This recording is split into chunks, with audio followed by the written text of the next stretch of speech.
Jangan membazir beli pancing yang mahal-mahal. Ini adalah set pancing bawah 200 yang aku sendiri guna untuk memancing secara santai. Subscribe, like dan jangan lupa tekan loceng. Assalamualaikum semua dan salam sejahtera. Ramai yang tanya aku, kalau baru dalam bidang memancing ni, terutama kalau nak memancing di kolam ataupun di tepi pantai, set apakah patut saya beli bang? Okey sahabat, hari ni aku tak nak cerita pasal teknik pancing casting yang karau laju-laju tu. Hari ni aku fokus pada pancingan dasar ataupun dikenali dengan pancingan bottom fishing. Aku akan review set pancing yang aku guna sendiri untuk memancing secara santai. Jom kita tengok. Okay guys, untuk pancingan dasar ni aku lebih suka guna rod yang ada tulang, medium action. Okay, medium action ataupun aku kadang-kadang guna fast action juga. Panjang dia lebih kurang 6 kaki 6 kaki panjang. Orang kata panjang macam ni senang nak letak pancang, dan orang kata senang nampak kalau ikan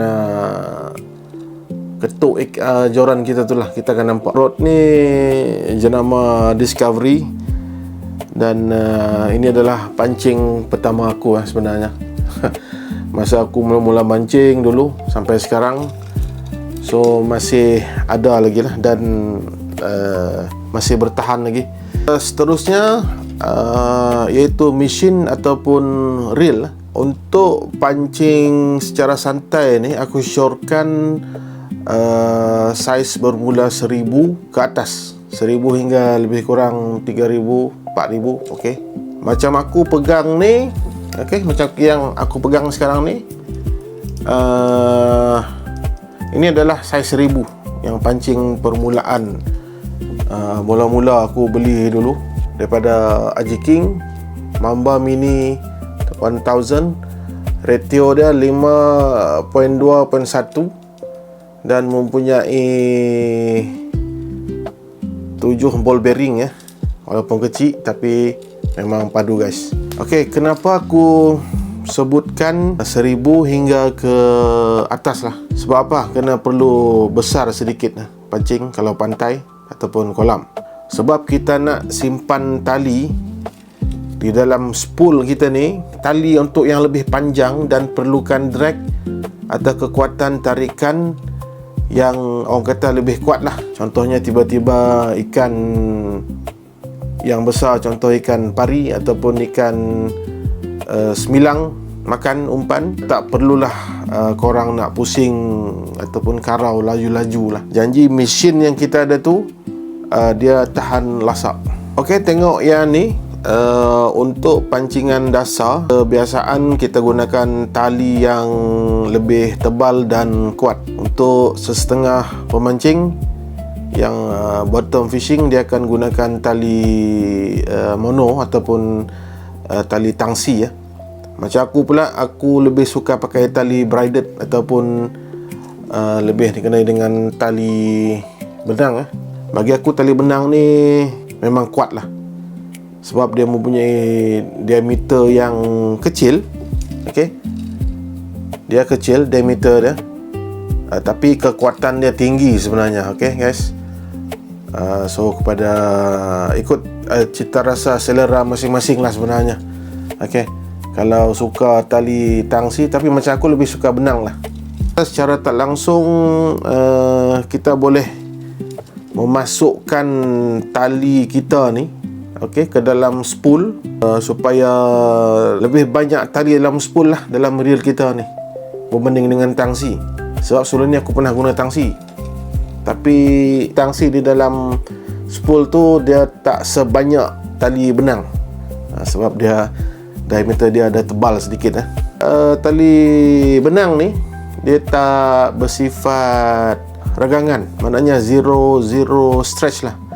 Okey, kita boleh rasa setiap ikan makan tu, setiap getaran halus tu kan, kita boleh rasa. Kalau tali jenis diameter yang kecil-kecil ni lah, kita senang sembang, sensitif lah.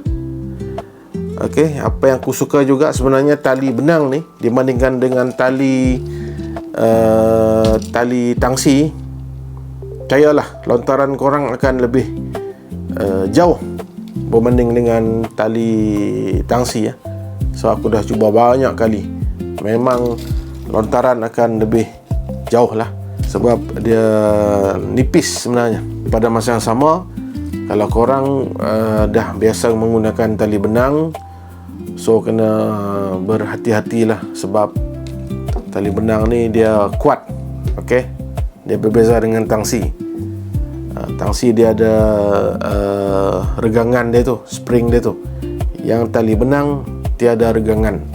So kalau sangkut, contoh sangkut di batu, kalau korang tarik tali tanpa menggunakan sarung tangan, glove, okey, ataupun apa-apa kain, ataupun apa-apa pelapik jari, silap-silap hari bulan, tangan mesti akan terluka. Itulah perbezaan tali benang dengan tali tangsi ya, tali braided dengan tali pono. Okey, sebenarnya pada masa yang sama, walaupun tali ni kuat, okey, dia kuat, tak dinafikan, tetapi dia ada beberapa kelemahan lah.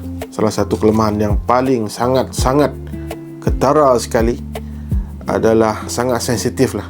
Sangat sensitif jika terkena objek-objek yang tajam lah. Contoh seperti batu karang, okey, kayu ke, ataupun apa-apa benda yang tajam lah, sebenarnya mudah terputus lah dibandingkan dengan tangsi. Kalau tangsi, korang ambil tangsi yang diameter yang besar, yang tu lagi liat sebenarnya tangsi. Tali benang ni juga dia sebenarnya tidak bersifat lutsina berbanding dengan tali tangsi. Kalau korang pakai tali braided macam ni, tali benang, so pastikan penyelesaiannya adalah menggunakan perambut, shock leader lah. Okay? Shock leader ni sebenarnya sangat-sangat penting. Yang pengguna tali benang, tali korang akan nampak di dalam air.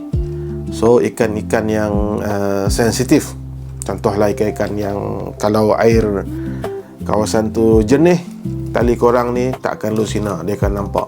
Tapi dengan bantuan shock leader ataupun perambut, lebih bagus kalau gunakan perambut yang bersifat lutsina, contoh macam tali perambut daripada tali hantu.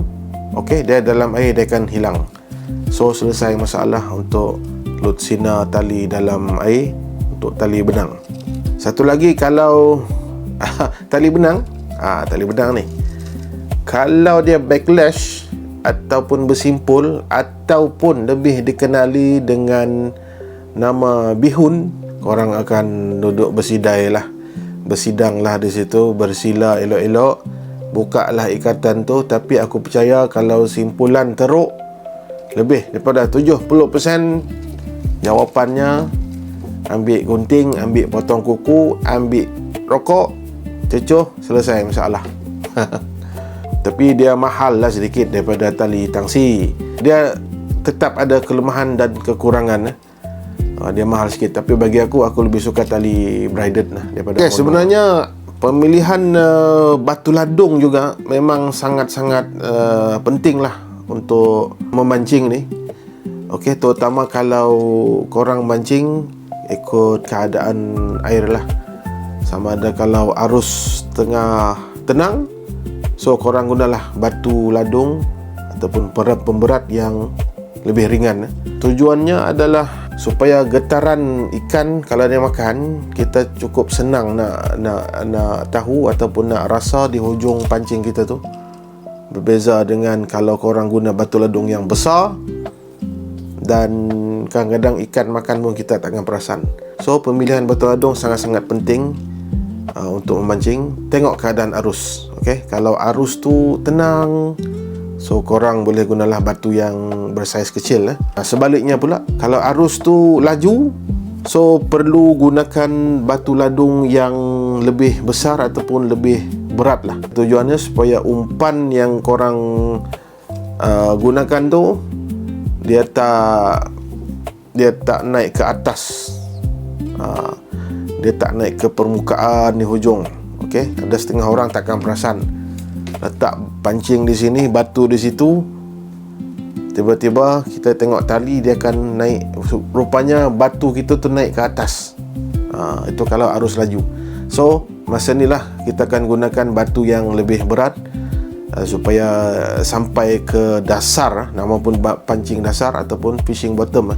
Itu tujuan kita, supaya batu sampai ke dasar. Okay guys, memancing dasar ni sebenarnya satu hobi yang paling tenang. Okay, santai. Kita baling joran, kita baling umpan, kita letak dekat pancang ataupun celah-celah batu kalau di pantai. Sambil-sambil tunggu, kita mungkin isap rokok, okay, minum kopi. Memang orang kata sangat-sangat sesuai lah untuk kita menghilangkan stres kita. Kadang-kadang stres kita akan cuba tinggalkan di belakang. Sampai je kita ke tepi pantai, kita buang stres di situ, tinggalkan di situ dengan cara memancing. Okay, aku percaya siapa-siapa yang pemancing di luar sana, sama ada pemancing pemula, pemancing pro, semua sama aja kepuasan memancing. Bagi korang yang baru nak mula memancing, jangan pening-pening untuk mencari set pancing yang standard macam yang aku tunjuk ni. Sebenarnya macam yang aku tunjuk ni pun dah cukup dah. Rod, reel dengan tali, sekali dengan kili, sekali dengan batu. Aku ingat tak sampai 200 lah. Lebih baik korang kalau nak beli pancing, tengok di tempat yang macam TCE Tackle, dia ada combo. Bila combo, so korang akan dapat semua sekali. Kadang-kadang kalau nasib baik, korang akan dapat sekali dengan umpan plastik. Kalau ada yang tak faham pasal setup ni, korang tanya sajalah dalam ruangan komen. Jadi jangan lupa like dan subscribe Adi BMG channel. Kita jumpa lagi pada video akan datang. Assalamualaikum.